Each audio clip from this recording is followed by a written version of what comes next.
Now, most people in different parts of the world on Easter Sunday, which is today, you have afternoon meal feast or early evening. Not too many parts of the world actually have a dinner. So this was your Easter lunch today, and we have 2 more people that signed up for Christmas, and it appears that I'm going to be back into this one way or the other now, unless everybody just falls off the grid, which I think my wife is hoping for. But in days gone by, as I said, Christmas, birthdays, and holidays are for poor people, as one of the signs. It was one of the things that resonated negatively the most when I first started giving this seminar 22 years ago. I mean, big time. I mean, I took a lot of feedback, negative feedback, because of what I said. What I believe. I already told you that the many surgeries I've had for the broken bones and stuff I try to have on either my birthday, Valentine's Day, Easter, New Year's Eve, etc. Because normally my wife has less planned for me, although it is a challenge from time to time to get a surgeon or a doctor to work on those days. We are now talking about continuing to talk about building the platform. We just finished talking about to the ends justify the means. We talked about passion. We are currently in the comfort zone area. The term of kinds of behavior and environments to which one responds with relatively little uncomfortable tension, one's image of the way things are supposed to be. The way you guys have been trained by your parents and for the YouTubers that are watching, the way things are supposed to be are more or less, to the best of your ability, tension-free. And women, when they're in pregnancy, they're taught in the first, second, third trimester. I forget which trimester is the worst for producing tension and anxiety. But you're supposed to be tension-free. Well, this is the opposite of that, because we're looking for tension, because I know that the more uncomfortable you get, the better the opportunity. Now, I used to use this on conference calls when I'm talking to you guys. Eat shit. You're an asshole. Fucking jerk. And when I would be on a conference call with my city representatives, and I didn't like something they said, which was often, I'd hit one of those buttons, and I mentioned this to you earlier. I beg your pardon, Mr. Peña, they'd say. I actually think we have a bad connection. And then I'd hit it again. And but I don't want you to react that way, because at my stage in my career, even years ago, I can get away with more stuff than you can. But by the same token, I don't want you to take any shit from the people that are giving you conventional wisdom and common consensus back that this system doesn't work. We've already shown you a number of emails from mentees that have gotten big accounting firms and law firms to do what is, instead of being called success fees, they call them delayed fees now, because that's more palatable to them. And so that's fine. That's the best practice. We can say delayed fees. But the bottom line is they're still not charging you until the transaction is completed. Now, sometimes I'm asked, what's the longest period of time that you had to keep rolling fees? I'm hesitant to say that on YouTube, because it forevermore is there. But the fees were significant and substantial, and it was a long period of time. But ultimately, a successful transaction ensued, and the fees were rolled up, and they were delayed a long time. The partners, the engagement partner, as I alluded to, I think yesterday, had lost face with his other partners, but ultimately he got paid and everybody was happy. But that's not the norm. That's unusual for fees that really go a long time, because you had 1, 2, 3, 4, 5 failed transactions. But it is possible. It is possible. But not very probable. But in worst case scenario, the big accounting, the big law firms stick with you. Stick with you because they have no other way to get paid. They might not love you, and they may walk away from you after that transaction, but they're going to stay with you till they get paid. And to their credit, and that's what they should do. Plus, you'll have an engagement letter, etc., and we're going to talk about it, that kind of stuff after lunch. We're also going to do some more role playing. We're going to let some of you guys have a go at it, as they say, to see if you learned anything from my example that I left you with last night.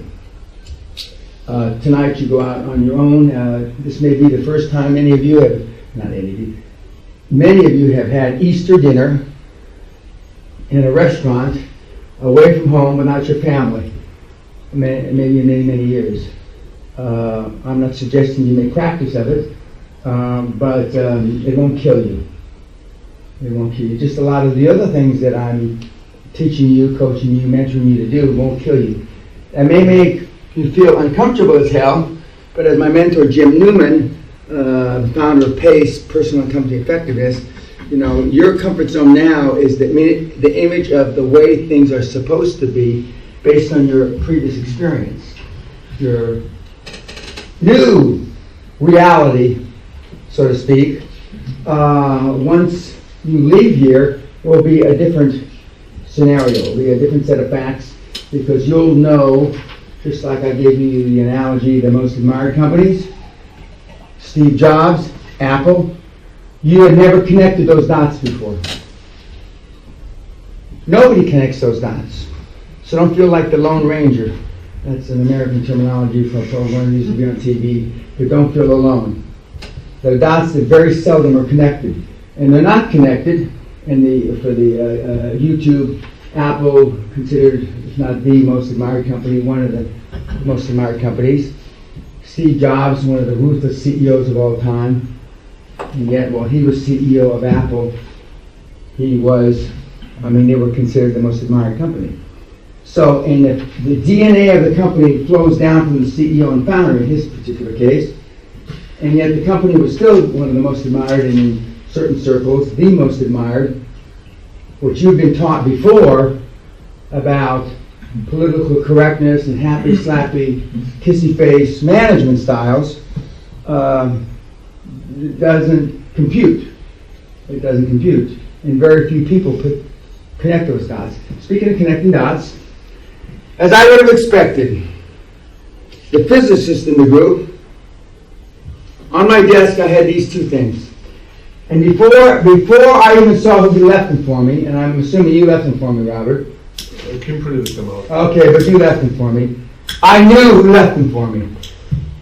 Because remember, I didn't take the time to connect the dots of the 9 dots, and I had always said that it's a star. And in all the people that have connected the dots for me, nobody's ever connected the dots like Robert did. I've been doing this 22 years, and I've been using that example 22 years. It can be connected, not making a star. I now see. Never thought about it, really. And it's connected like this. Why don't you pass it around, please? But I knew as soon as I saw the fucking thing on my desk, I knew who left it there. I didn't think Jose left it there. I didn't think James left it there. Lazlo, nobody. I thought maybe the kid might have. Since he's the closest we got to a rocket scientist after him. But I knew it was Robert. And the good news is he's super smart. The bad news is you don't have to be that smart to do QLA. That's a nice way of putting it. You know, he's super smart, but he doesn't have to be that smart to do QLA. Now, I've had actually tens of thousands of people look at that fucking square. Maybe 1 million people. Maybe 2 million people. Oh, he says, Jose, you gotta look at it a little bit. Yeah. Okay. Well, congratulations, Robert. That and a nickel will buy you a nickel. Okay. Now, just to show the business we're in, Robert and I, this is what we do.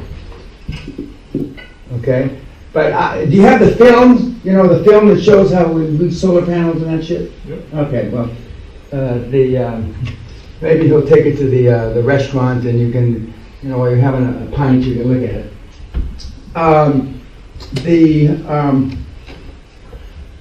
So Robert connected the dots in a different way than maybe 2 million people have connected them since I've been doing this.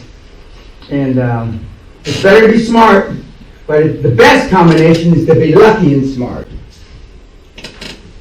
Lucky and smart. And even lucky and dumb is better than just smart. Because with a little serendipity and a little of Allah's goodwill, I mean, you can accomplish a whole bunch of things. And so we just had our portrait taken out in the sun, and believe me, it is not this good a weather in the summer. This is the best day in the summer is what we just had now. We have now. The weather's it's an anomaly.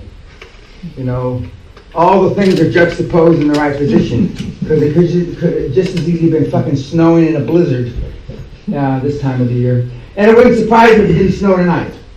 You know, you wait around 24 hours and you see the full cycle. I saw some kilts that haven't even been picked up or delivered. Did everybody try their kilt on? I just picked mine up. That might have been mine. Okay. Well, they need you to try them on and see if they fit. So, because tomorrow is Monday, graduation is Tuesday, so up in Scotland, they can barely turn anything around in 24 hours. And today's Sunday, and I know nobody's picking them up today. So, is tomorrow holiday up here, the day after Easter? Bank holiday Monday. Huh? Bank holiday Monday. Fuck. Well, they may not pick them up, so that means they got to pick them up Tuesday. But you got to wear them Tuesday. So, I mean, get them to Kim so she can exchange them if she has to as quickly as possible so we can have our graduation outfits all ready. Somebody asked me to take a picture with them this afternoon, and we're going to have tons and tons of pictures taken graduation night and graduation ceremony, during the dinner, during the beating of the haggis or whatever it is, and the pipers and all that stuff. So we'll have ample time to take pictures Tuesday. So it's not that I'm trying to not be cooperative by taking pictures today. Is there anything that questions on anything that we've covered heretofore? Okay? Okay, YouTubers.